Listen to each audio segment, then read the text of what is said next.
আপনার বেতন কত ভাই? ৬,০০০। একটু দাঁড়ান, কষ্ট করে একটু দাঁড়ান। আপনার বেতন কত ভাই? ৫,৫০০। এই মনোহরপুরের মসজিদ কমিটির কেউ আছেন? মুসল্লি কেউ আছেন কিনা? অন্তত যারা আছেন আত্মন্ত মুসল্লি কারা? কেউ হাত তুলবে না। কমিটির একজন পাওয়া গেছে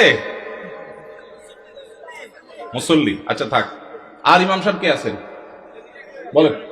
আপনি ইমাম ভাই, আপনার বেতন কত? হ্যাঁ, মসজিদ থেকে বেতন কত বলতেছি? মসজিদ মাদ্রাসা দুই ডিউটি বেতন 11.5। তার মানে আমরা যদি 5.5 ধরি তাহলে 5.5 মসজিদ থেকে বলা যায়। 5 ওয়াক্ত নামাজ পড়ান, ইমামতি করেন, 5 ওয়াক্ত নামাজ পড়ান, 5,500 জুমা সহ। আপনার কোন এলাকা? এই গ্রামের নাম বলেন? ধুলিপাড়া। কই মাহফিলের আয়োজক কারা? সামনে আসেন না, সামনে আসেন। কই পোস্টার কই? নাম বলার আগে সামনে আসেন। নামই নেই। আচ্ছা, আর ইমাম সাহেব আছেন আর 1-2 জন? কই ভাই? কোন এলাকার? পাশের এলাকার। বেতন কত? হ্যাঁ, 8,000। কোন এলাকার? নোয়াগ্রাম। নোয়াগ্রামের ভাইরা নিশ্চয় আছেন। আমি আপনাদের শরম দিতে চাই না, আপনাদের কারো হাতও তুলতে চাই না। ইমাম সাহেবদের জবানবন্দি নিলাম, ধন্যবাদ। আর কোন ইমাম সাহেব আছেন? মুরব্বী দাঁড়ান একটু।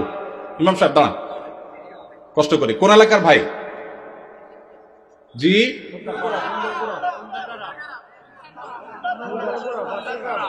এতজন বললে কেমনে বুঝবো? খুন্দারপাড়া, খুন্দারগড়া। ওকে, আপনার পাশের গ্রাম। আপনার বেতন কত ভাই? 6,000। বসেন ভাই রে। প্রশ্ন প্রসঙ্গে চলে আসলো, এতজন ইমামের জবানবন্দি আমরা নিলাম। হয়তো খুঁজলে আরো 10-20 জন ইমাম পাওয়া যাবে। অনেকে হয়তো চক্ষু লজ্জায় হাতটা উঠাচ্ছেন না, বলছেন না। ভাইরা আমার, এটা আমাদের জন্য, বাংলাদেশের মানুষের জন্য লজ্জা, অনেক বড় লজ্জার বিষয়। পৃথিবীর অন্য যে কোনো দেশের সাথে আপনি যদি তুলনা করেন, শুধু সৌদি আরবের কথা যদি বলি, আমি 10 বছর সৌদি আরবে ছিলাম। আমাদের শেখ সাইফুল্লাহ মামুন ভাই দীর্ঘদিন সৌদি আরবে ছিলেন। সৌদি আরবের সকল মসজিদের ইমাম সাহেবরা ইমামতি করে যে সম্মানী পান, সেটা এভারেজে 5 থেকে 7,000 সৌদি রিয়াল। পাশাপাশি বাসা, বিশাল বড় বাংলো, সাধারণ বাসা না, বিরাট এরিয়া নিয়ে বাংলো। এইটা হলো তাদের এক্সট্রা ডিউটি, এক্সট্রা ইনকাম প্রত্যেক ইমাম সাহেবের।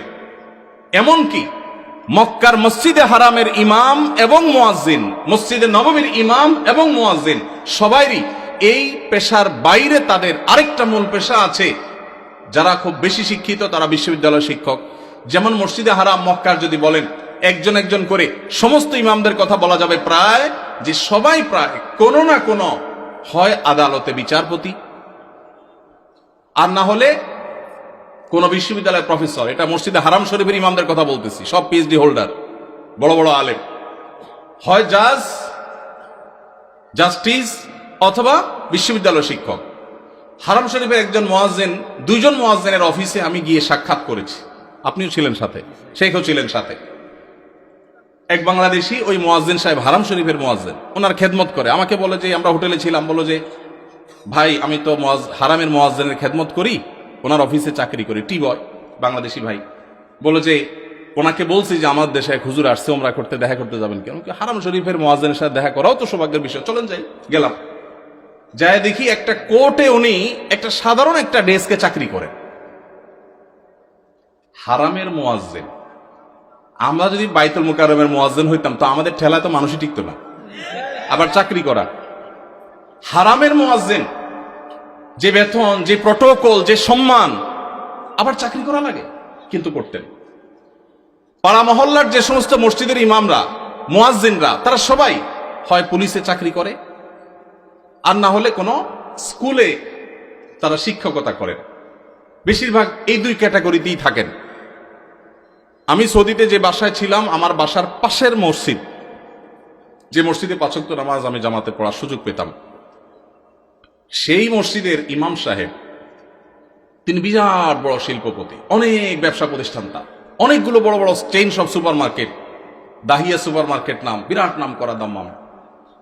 ভাইরে, ইমাম সাহেবদের অন্য বড় বড় চাকরি এবং ব্যবসা থাকার পরও মসজিদ থেকে তাদেরকে বাংলো এবং বিরাট বড় সম্মানে দেয়া হয় সৌদি আরবে। আপনি বলবেন সৌদি আরব মানুষের বেতন অনেক বেশি, বেতন অনেক বেশি এই জন্য বাড়ি অনেক বড়টা দেয়, বেতন অনেক বেশি এই জন্য টাকা বাংলাদেশি টাকায় 1.5 লাখ 2 লাখ দেয়, এটা হলো সেকেন্ড ইনকাম, তার ফার্স্ট ইনকাম আরেকটা আছে। তাই বলে আপনি 5-6 হাজার টাকা দিবেন? ঢাকা শহরের কাজের বুয়াদের বেতনও 5-6 হাজার টাকা নাই অনেক বাসা। ঢাকা শহরের কাজের বুয়ারাও মাসে 10,000 15,000 টাকা কামাই করে। ঢাকা শহরে কোন দারোয়ানের বেতন 5,000-6,000 টাকা নাই, কোন পিয়নের বেতন 10,000 টাকার নিচে নাই। সেখানে কুমিল্লা শহরের কাছে, এটা সদর থানা এবং শহরের কাছে, এই জায়গায় 5-7 হাজার টাকা আজকালকার বাজারে চাউলের টাকা জোগাড় করা হতো কঠিন হয়ে যায়। এই ইমাম সাহেব আবার যখন কোন একটা কাজ করতে যাবেন ইমামতির পাশাপাশি বলবে, হুজুর আমাদের দুনিয়াদার হয়ে গেছে, হুজুরদের দুনিয়ার লোভে ধরছে। এক বেটা, তার মসজিদের মুসল্লিরা ইমাম সাহেবকে এরকম খোঁচাইত, বেতন দেওয়ার নাম নাই, ইমাম সাহেব আর কিছু করলে ডিস্টার্ব করত। তো ওই মসজিদে একজন ভালো মানুষ ছিল, উনি বললেন, হুজুর আপনাকে আমি ওই যে মুসিরা যে জুতা পলিশ টলিশ করে ওইরকম একটা বাক্স কিনে দেব, সাথে রং টং যা লাগে, ডাস্টার ব্রাশ এগুলো সব দিয়ে দিব, আপনি ইমামতি করে মসজিদে নামাজ পড়ানো শেষ হলে মসজিদের বাহিরে এসে ওইটা নিয়ে বসে যাবেন এবং মুসল্লিদেরকে বলবেন, ভাই আপনাদের জুতাগুলো দেন, যার যার পলিশ করা লাগে আমি করবো, আপনারা আমার টাকা দিয়ে। ইমাম সাহেব চুপ বড় বড় হয়ে গেছে, কি বলে রে বেটা? বলে, ভাই আপনি এই কাজটা যদি করেন, মুসল্লিরা বাইর হয়ে যেটা সিসি করবে, আরে হুজুর এটা কি করছেন? তো ওইটাকে বলেন যে, ভাই এই জুতা যদি আমার কাছে দিতে আপনার লজ্জা বোধ হয়, আপনার কাছে যদি অপমান বোধ হয়, তাহলে জুতা আমার কাছে নিয়ে আপনার নিজের গালে নিজে মারা উচিত। আমি বলছি না যে আক্ষরিক অর্থে ইমাম সাহেবকে ওইটা মারতে তিনি বলেছেন, অনেক আগে ঘটনা কোথাও শুনেছি, সত্য হতে পারে, রূপক হতে পারে, কিন্তু এই গল্প আমাদের শিক্ষা দেয়। আমাদের মসজিদের ইমাম সাহেবদের, মুয়াজ্জিন সাহেবদের সম্মানে আমরা দিতে চাই না, মাহফিল করে বক্তার জন্য মোটা অঙ্কের হাদিয়া রেডি রাখি। আপনারা বলবেন, হুজুর আপনিও তো মোটা অঙ্কে নিয়েই যাবেন, ওয়াজ তো করতেছেন।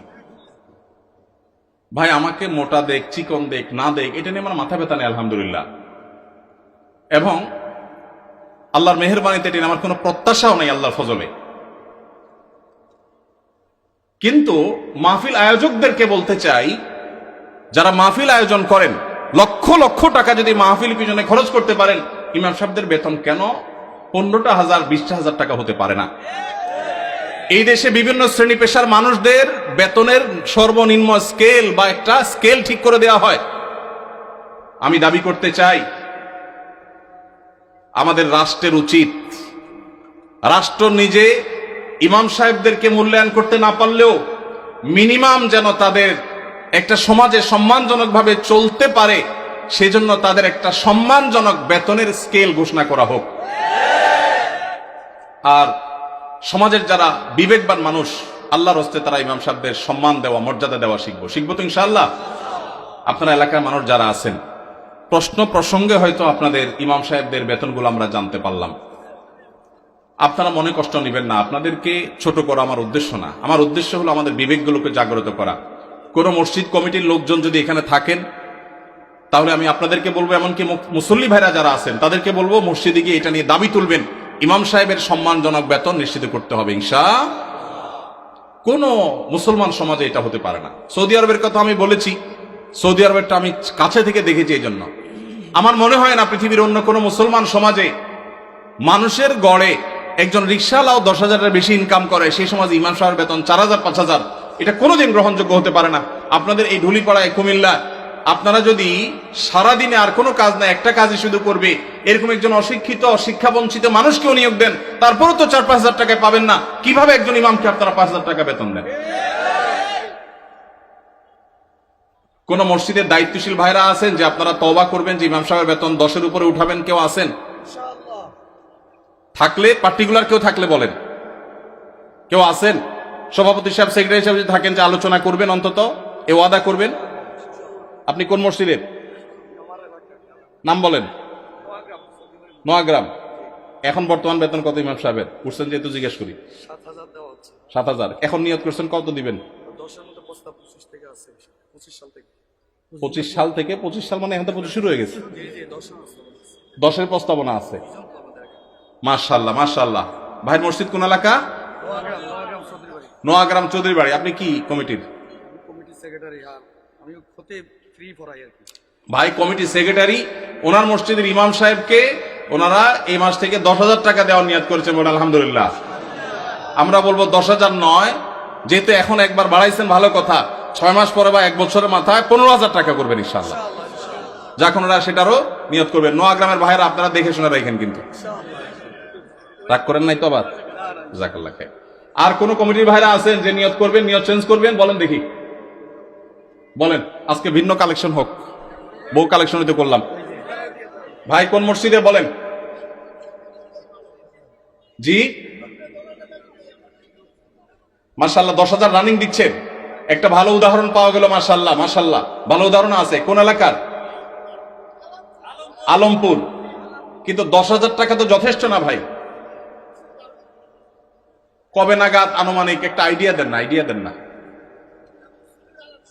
আলাপ করেই তো দিবেন। আপনি তো একা দিবেন না, অন্তত প্রস্তাবনা দিয়ে যে মাহফিল থেকে হুজুররা প্রস্তাবনা দিছে, অন্তত 15,000-এর ভিতরে রাখেন, 12 থেকে 15 ভিতরে ইনশাআল্লাহ। কবে নাগাদ? আলোচনা সাপেক্ষে। ঠিক আছে। আপনি মসজিদ কমিটির কি? সেক্রেটারি সাহেব। মাশাআল্লাহ, আল্লাহ সেক্রেটারি সাহেবকে তৌফিক দান করুন, বলুন আমিন। একটা ভালো দৃষ্টান্ত। ভাইরা 10,000 দিচ্ছেন মাশাআল্লাহ, কিন্তু 10,000 যথেষ্ট না ভাই। 10,000 যথেষ্ট হতে পারে না।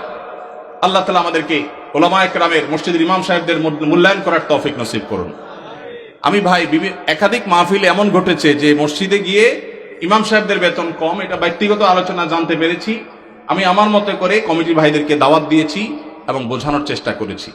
আমরা মাহফিলের জন্য যদি লাখ লাখ খরচ করতে পারি, কেন ইমাম সাহেবদের দিতে পারবো না? আল্লাহ আমাদেরকে তৌফিক দান করুন।